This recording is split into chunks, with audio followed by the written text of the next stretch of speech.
Whose channel is this going on? This is yours. All right. Yeah. I was going like back and forth. Like, Yo, we're back. Another vid. Today we got a Q&A. We got a ton of questions. I literally just posted the story, so we're just gonna attack it for real. Doesn't hurt to have a player like Ben Validation. How's man talk about pressure? I don't feel pressure. What advice would you give to a player who's trying to get recruited to play at a D1 school? I mean, I'll go first. Just like the basics, I would probably definitely get some highlights together, like some quality highlights. Make sure the video's not too long, but not too short. Also, you know, you can organize it from like goals, defensive clips, whatever position you are, it doesn't really matter. I mean, it does matter. Yeah, no, definitely a solid highlight tape is really important. The way you word your email can be important, but my biggest advice genuinely is to like just improve as much as you can, because at the end of the day, if you're good enough, you're going to be at the level that you want to play at. It always balances out. This is a saying that me and Isaiah, have been saying recently. It's like, hey, you might have to go D2 first, D3, JUCO, NIIA, but if you improve enough, you will eventually go D1 and eventually go pro if you really do improve, you know what I mean? Yeah, no, I mean, I think you said it best. And I was mentoring a guy who was at the NIA level, and he was like, is there an opportunity for me to go D1? And like you said, it balances out, because it's not about really where you are in the moment, but it's about what you're doing with where you're at. Yeah. And so if you're improving every single day, you're working on the skills necessary to be a D1 or professional footballer, if you keep working at that, you're going to end up being that if you put the work in. So I think it's just aiming at that level and, refining your skills to be and play at that level. Another thing, just like on a side note, I guess like not as much advice, but also making sure that the D1 school that you want to go to is a good fit, doing research on the school that you want to go to, making sure that you're going to fit in there, knowing everything you can so that you're prepared if you do get that offer before you go there. Facts. This one is favorite pregame meal. Me personally, I don't know if I have one favorite pregame meal, to be honest. Yeah. Like at Penn State, they would give us it would always be like rice and a protein, like chicken, maybe fish, veggies and whatnot on the side. They just try to balance it out with carbs and veggie, whatever. I don't even know. Like just make it what you need for a match. It wasn't always like the best tasting food, but it was like, it's solid, get all the nutrients that we need for the match. So can't say I have a favorite pregame meal, to be honest. Yeah, I'm kind of the same. I don't really have a favorite one, but one that I do eat a lot is some type of pasta, a chicken, and then some type of sauce. So like that's usually like the typical, I feel like that's the typical pregame meal. Like for most like colleges or even at the pro level, it's like always pasta with the carbs. You got the chicken for the protein, you got like the spaghetti sauce, and you can either go fish or beef or something like that. So I'd probably say like pasta type is pretty common. Yeah, facts. There also was always pasta. Yeah. It was always pasta, and then some kids wanted rice, so I was one of the ones that wanted rice. Yeah. So my favorite post-game meal is like just something grimy. Something so grimy, bro. We used to have Canes. I wasn't a huge fan of Canes, but we did used to have Canes. I like a nice burger, Like Five Guys? Five Guys. Right, that's calm. That's calm. That's probably the grimiest I would get. Okay, Canes or Popeyes? Bro, I've only had Popeyes like once, bro. Really? Yeah. This is my thing. I think Canes without the sauce is mid. Bro, super mid. Yeah, bro, okay. And the buttery bread, that goes crazy. Yeah, that's it, bro. That's literally saving it. With that one time, I heard someone went to Canes and they had no sauce. Like, what's the point of even going crazy, there, bro? Yeah. No, should we? Yeah, okay. We'll give some shout outs here. It's crazy. About a glaze. Who's the best player you played against in college? You can go first. I gotta think, low key, about a glaze here. There's been a few. I know there's some best performances. Yeah, I know what you mean. And maybe not necessarily the best player, but I'm blanking on his name right now. I can go first. I think I'll do both. Okay. So best performance was 2021 in the College Cup Elite Eight against Oregon State. Sophie and Jeff All, I think that's how you say his name. I think he plays at maybe Austin FC right now. That game against Oregon State was crazy. Yeah. Best player, just because of like where he's at in his career, I'd probably say Daryl DK. We played against him in the college or the AC Championship 2019. I didn't play in the game, but we played against them, and I think I mean he's at West Brom, so like national team, he's pretty tough. That's fire. Yeah, I think best performance, like at least like me, I was playing right back at the time, and I was going against Bulma, and he was like pretty shifty. Oh, Josh Bulma? Yeah, he shifted me a few times. I was like, whoa. I think, like, 1v1 attacking wise, so I would definitely give that to him. He's at New England right now. Yeah. Baller. Yeah, I mean, it's always tough. Like, Maryland was, actually, we never lost to Maryland, I'm not going to lie. Indiana was always tough to play against, so they have a lot of ballers in that team. Yeah. But, I'll say Boma. Yeah. Let's do this one. That's a good one that people want to know. What was the hardest setback you have had in your career, and how did you deal with it? I'll go first. Okay. I have honestly have a couple. I'll say like maybe 2 or 3, but 3. So in the academy days, like the hardest setback was kind of like getting told I wasn't gonna make the A team or like the next academy age group. So it was kind of like, oh, you're on the B team for the year. It was really tough just hearing like you're not gonna be traveling with the team, you're not gonna be playing, and it was just like a tough year all around. Like just I wasn't playing at all. I was getting a lot of good training with the Union Academy, but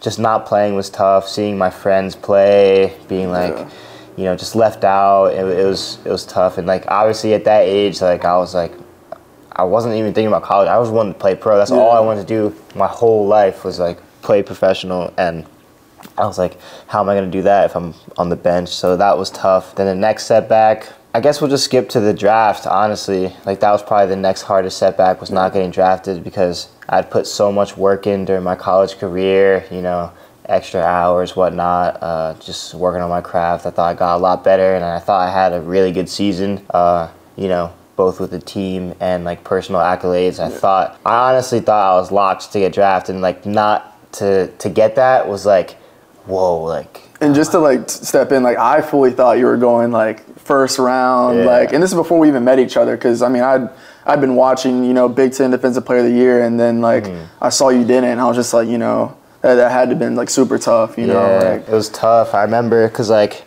you watch the first round and you're just like, all right, you didn't get drafted, so now the rest is not even broadcasted on the TV, so now you're just scrolling through your phone and you're just scrolling, seeing refreshing, like, damn, no. And then once it gets to like the third round, you're like, bro, don't even pick me, bro. Like, wait, hold on.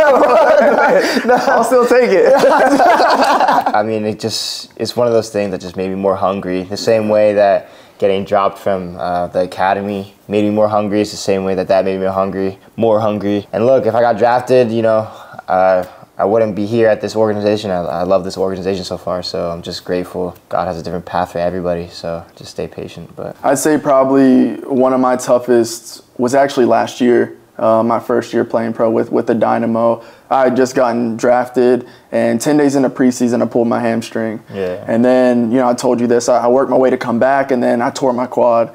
And that was honestly one of, like, the lowest points I had been in a while, just because, like, not getting to play the game and having to watch and be out injured is so tough. But when you have multiple like big injuries in one season, I lost so much confidence. I couldn't move the same throughout the season. And it's tough because like when you get like a big injury, like, at the academy level or maybe sometimes in college, it's maybe not as drastic because, my contract, that's all on the line, so it's like if I'm injured, I'm not producing, then I'm at risk to be, dropped and released. And that was one of the toughest things that I had to go through. But, obviously, with my faith and continuing to work and trusting the process, I was able to come back from that. But dude, that was some dark times. I remember like in the summer, bro, like people were like, yo, like where you at? Like where's Isaiah Reid playing? And I was like injured like for like 12 games, and that was tough, bro. That's wild, because like from the outside perspective, obviously I'm tapped in with like your videos and whatnot, and you're like,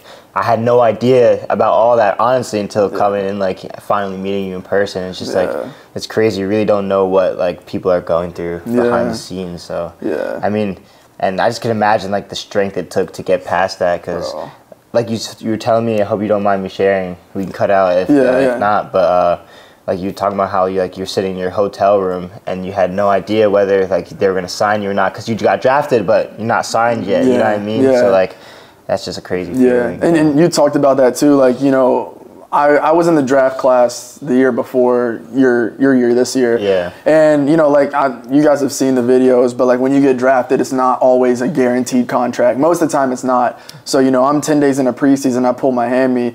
I'm like, yo, like, am I going to still be given a contract? You know, I've seen a lot of people where it's like they're in preseason, they get injured and they don't get signed at all. So I was definitely blessed to still be able to get a contract.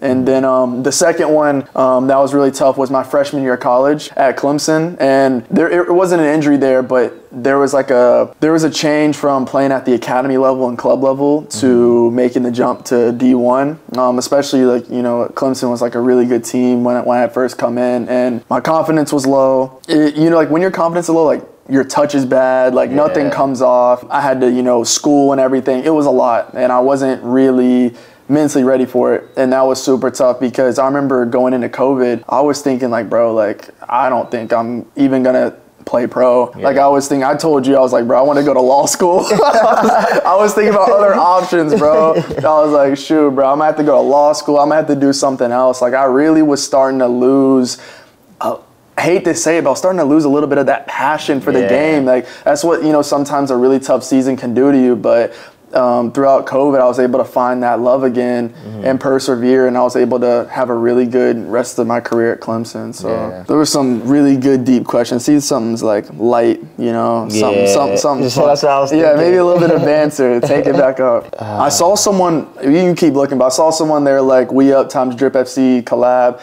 That is coming soon. It's in the works. We're already making videos, so definitely brand collabs. All right, let's attack this question. Favorite boots?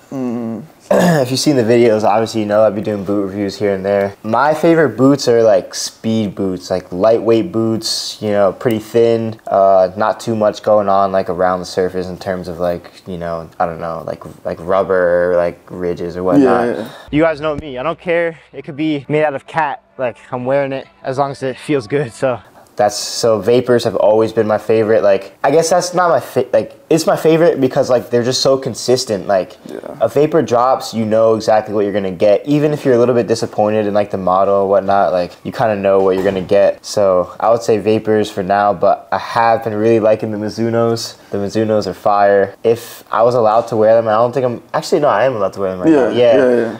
Mizunos are competing, and I also really like the X's. The Adidas X Crazy Fast Plus. Those are fire. I know I just named 3 boots, but I'm a big speed boot fan, to be honest. Like I just like speed boots. How'd the Mizunos feel? I've actually never worn a Mizuno boot.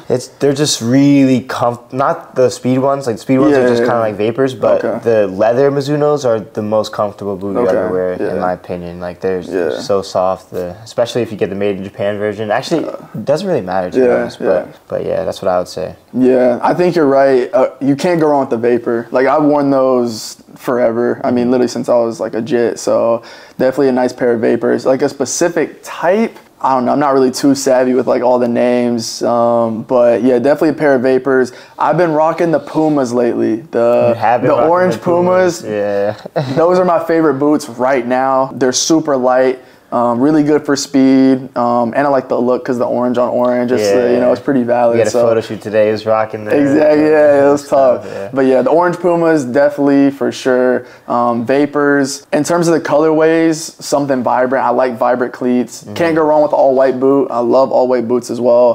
But if I had to like choose a colorway, probably there was a throwback pair of maybe like Mercurial Vapors, like maybe 2011. It was like the gray ones with like the dark blue across it. I wore them when I was like 11 years old. I don't know. We'll pop it up. We'll pop it up on the screen. Bruh. And then probably the yellow ones, the yellow Vapors as well. But yeah, it was probably my favorite. Fire. Fire. You know legit? Oh, this is a great question. Yeah. A con of pro soccer, which is a pro of college soccer, and vice versa. That's a great question, Great question, bro. yo. Shout out. That's Jay. Hey, shout out Jay Montes Dioca. That's my boy, bro. That's a crazy. You're messing with my mind. Yeah, no. I just haven't been to school in a minute. You were just there like 3 months ago. Con of pro soccer is it can get lonely at times. Like, I mean, I'm lucky to have Isaiah as a roommate, but like imagine like with Isaiah as my roommate, like it still gets super lonely. Like you're just like after training, it really depends. Like what are you gonna do for real? Like you don't have your family here. I mean, even in college it gets like that, but in college there's just so many people around and like so many things to do.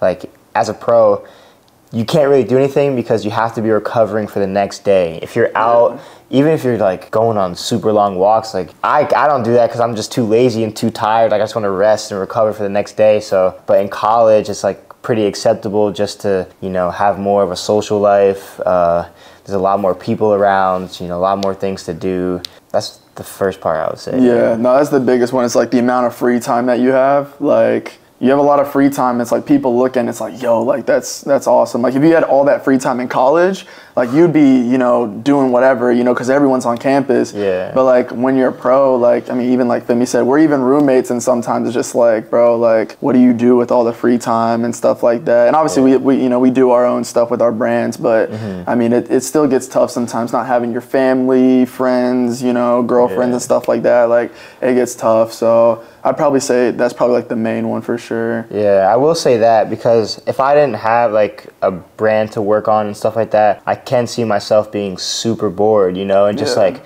soccer would be like my whole life. But like it is important to have like either a side hustle or hobby on the side. I think like, you know, even if it's honestly video games, like that's like, it's something. It's something, you know, like just to have something else to do. But it's hard to think of a con of pro because it's just like, you know, realistically, we're so grateful for this because, I mean, we really do get to wake up and do what we love for a living. Exactly. So it's like, obviously, there might be stuff that could be annoying and inconvenience, but it's like really hard to think of like something that's like really negative about it because it really is a dream. You know, it's hard to just get on here and be like, we don't like this about the pro lifestyle when this has been our dreams forever. You know what I mean? So even after a bad day, like I'll just remind myself, like, bro, I just woke up and played soccer. Literally. Like, it's like 2 days ago, I think I had my worst session here since at Houston, and I was just like, the next day, I just like, hey, like, look, I'm living the dream. Exactly. I'm about to go have my best session the next day. So that was a good question, though. Yeah, good question. Good question. If soccer didn't work out, what do you think you would be doing? I mean, for me, like, I've always been like I would consider myself a pretty creative person. I like to do stuff like that. Like, for example, like making videos. Like, I didn't just start this like in college. Like, this is something that like I've always been doing. I've always been recording myself, taking free kicks, or editing myself, juggling and stuff like that. So I think it would definitely be something with like marketing. You know, maybe some social media, some. I did study that in college. Like, it wasn't my major, but like I had a couple classes in marketing. So it's tough to say. I think I'd be an entrepreneur, to be honest. I would think I would still be in the soccer world. That's actually why I started the brand, is because I wanted something with some longevity that I could take after my, you know, career, because you can't play forever. It's important to have stuff to do that you know, you can take with you after you're done playing. And I'm pretty similar to Femi as well too. You know, we're both, you know, we both have our, you know, our social medias, and we're really creative in those spaces. So for me, I did study sports communication at Clemson, so I think I like commentating, you know, sports broadcasting and stuff, but definitely staying around the game. I mean, with both of our brands, you know, throughout, you know, whatever we've done in terms of like TikTok and YouTube, the inspiration, the connection has been, you know, the common denominator and all that, you know. So I know, like, for my brand, like Drip FC, it kind of started from the drip or skip, but, you know, the whole part of it, you know, is to, you know, really entertain, inspire, and connect with all you guys. And I think, you know, we both have done that so well that we've been able to almost become, you know, really entrepreneurs in that space. So yeah, if we weren't playing footy, you know, at least for myself, you know, definitely an entrepreneur, maybe, you know, like a commentator or a broadcaster on ESPN or something like that. I feel like that'd be dope. And what's cool about this is, like, I've learned from him and he's taking stuff from me. Like, I mean, at this point, like, the Drip FC account is like running itself. Like, I just got people helping him out. Like, same here, I got people helping me out. So it's just a it's a really cool experience to just be able to connect with like-minded people. For real. I think that's the coolest thing as well too, because like connecting with people that like are in the same space as you and that also have like the same goals as you and stuff like that. Like he said it best, like we've been able to like learn from each other, like bounce ideas off each other. We're making YouTube vids now. So like, yeah, bro, it's been lit. I see a lot of questions about like, what about the JUCO route? What about the NIA route? What about if I'm playing ECNL? Don't focus too much about that. Just focus on getting better every single day and just like focus on where you're at. Like focus on just improving, and you're gonna move up. You know what I mean? Like there's pros that have played JUCO, there's pros that have played NAIA. So it's like you can't, like I used to Google all the time, like, oh, can this player at this height make it this far? If I go to this college, can I go pro? Like, and at the end of the day, like if you just stick to your craft and like really grind, like even if you don't get to the highest level that you wanted to, it'll take you somewhere. You know what I mean? You're going to learn something, you're going to meet somebody, and you're going to enjoy your experience. But if you're too worried about, oh, like these people are MLS next, like they have so much opportunity, like just like really focus on yourself. Like that's what, you know, I had to do. I had to leave Union. I was getting no playing time, and it ended up really working for me. And you know, that the same thing can happen for you if just really focus on yourself. Don't be looking elsewhere, like, oh, like I used to get jealous all the time as well. It's just like the main advice I would say if you're worried about like what league you're playing in, you know? Yeah. No, you said it best. You know, it's really just about, you know, following your own journey. At the end of the day, it's super easy to look at other ballers and be like, you know, he's got this opportunity and looking at other people, but it's really about staying focused on where you're at and getting as good as you can with whatever opportunity that you have. And another thing as well that, you know, I feel like I've been noticing that opportunities more and more are coming, especially in the U.S. soccer landscape. You know, we have, you know, now the MLS Next Pro League, you know, that we're playing in. You know, we have USL 1, there's NISA, and I know a lot of people personally who have, you know, played D2, you know, JUCO, and have gone on to play at a high level. So opportunities are there, but it's really important about being prepared for those opportunities and making the most of them when they come to you. So I see a lot of things like, oh, U.S. soccer system is pay to play. And, you know, a lot of times, like, you are right. There are going to be players that get more opportunity because their family has more money. But there's also, like, ballers who, you know, just make it work. You know what I mean? Like, it is tough. I have no way am I saying that, you know, it isn't tough on, like, if you don't have a lot of money. But at the end of the day, like, there will be a place for you to showcase your talent and just make the most out of it. Get your film, get your clips, and, you know, try to earn a scholarship somewhere. I was like super lucky that rarely ever had to pay anything throughout my youth career, and like a lot of it is down to luck, a lot of it is down to just pure grit and just trying to find anywhere that will take me for free. But yeah, just, you know, make the most out of your situation. Try not to complain. I'm not saying there isn't stuff to complain about, because there definitely is. The U.S. soccer system is not perfect at all, but, you know, if you really want it, you'll make it work. Favorite celebration while scoring? Now, mine is always like just depending on like the moment, like depending on like the time. Like when I was at Union, I scored a PK and I felt like I was being slept on, so I did a little sleeping. This guy, bro. Corny. Slept on is crazy, but I'll allow it. Recently in college, like obviously, you know, we up. I was like, we up. Like I was just screaming, honestly. So my celebrations aren't really cold for real, like, but I just be having fun with it. It's just depending on the moment. I'm low-key bad at spamming multiple celebrations at one time. Yeah, I do a bunch of stuff. I guess like the main one now obviously is the drip. But I like doing like the stir the pot, like chef's kiss. I did the gunslinger one. Oh no. The TikTok dance, bro. I can't be doing that one anymore. But yeah, I mean, I just like having fun with it as much as possible, because I mean, the game's just fun at the end of the day, especially when you score. I mean, you got I love celebrating, you know. So with the boys in the corner flag, just getting lit, yeah. Yeah, I'm usually running from half field. Yeah. As a center back too, like if you're a center back and you're scoring, you gotta make the most of the celly, bro. Yeah, bro, one time, like, so we were at Maryland and we're warming up on their pitch the day before the game. Yeah. We're doing warm-ups. I was like, we're just doing activation. I was like, yo, if I score, I'm gonna do this. I'm gonna do that. Bro, I scored, bro. Had no idea just what to out. do. I ran back to the center circle. Crazy, bro. Like I was like, that, and I was like, bro, if I score a header, I'm gonna do the head tap. Like, yeah. It's not even tough. It's not even tough. Bro. So I'm glad you ran back. The head tap is crazy. Nah, bro. I did the head tap when I was running back.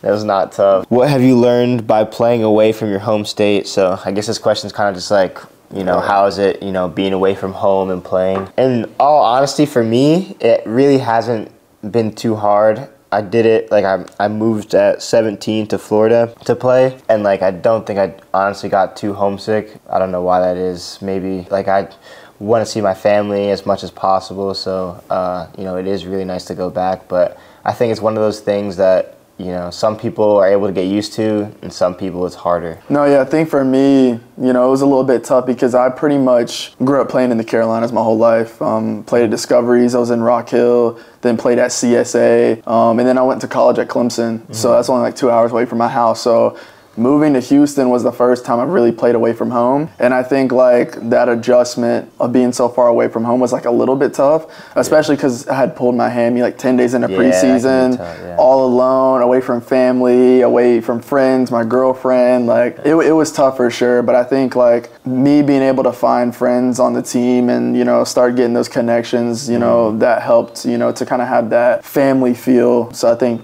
that's like what helped me out the most. But it definitely was tough, you know, being away from home for the first time. Are you guys still doing school? I left 3.5 years from Penn State. I still have a few classes to take online to graduate, which I'm still able to do. So I'm taking this semester off because, you know, I'm trying to get settled. Yeah, taking classes right now would have been crazy, but either during the summer or next semester, I'll finish up my degree and, yeah. Yeah, I graduated before I got drafted, so I didn't have to take any classes, so it was pretty nice. Bro said lacrosse drip or soccer drip. Bro.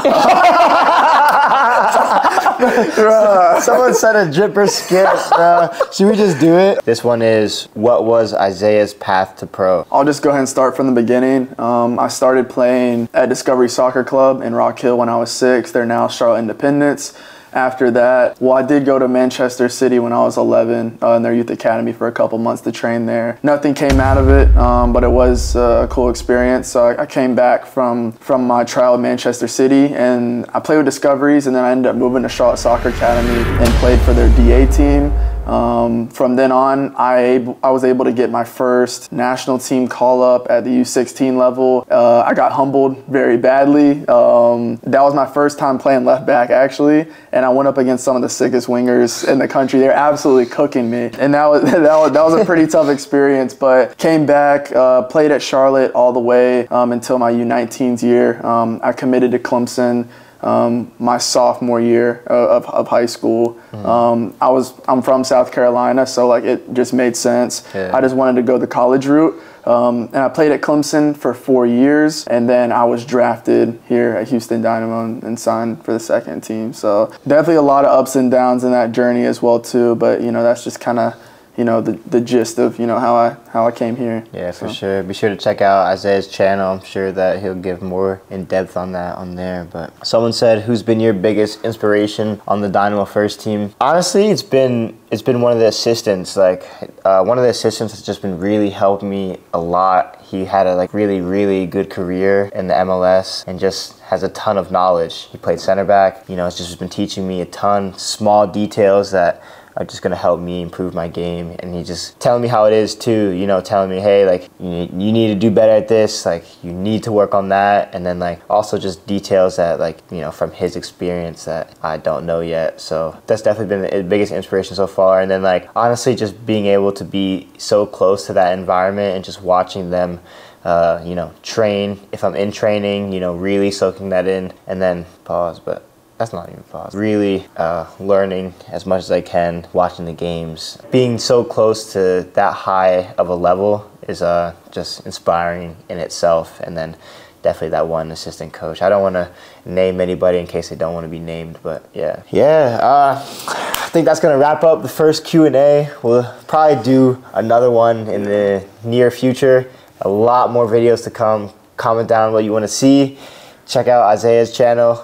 He's starting to cook up his YouTube channel, so lots more to come. And yeah, appreciate you watching. Yes, sir. We up, boy. How's man talk about pressure? I don't feel pressure. This is my girl, man. Oh, I didn't even notice that, right? I just started reading.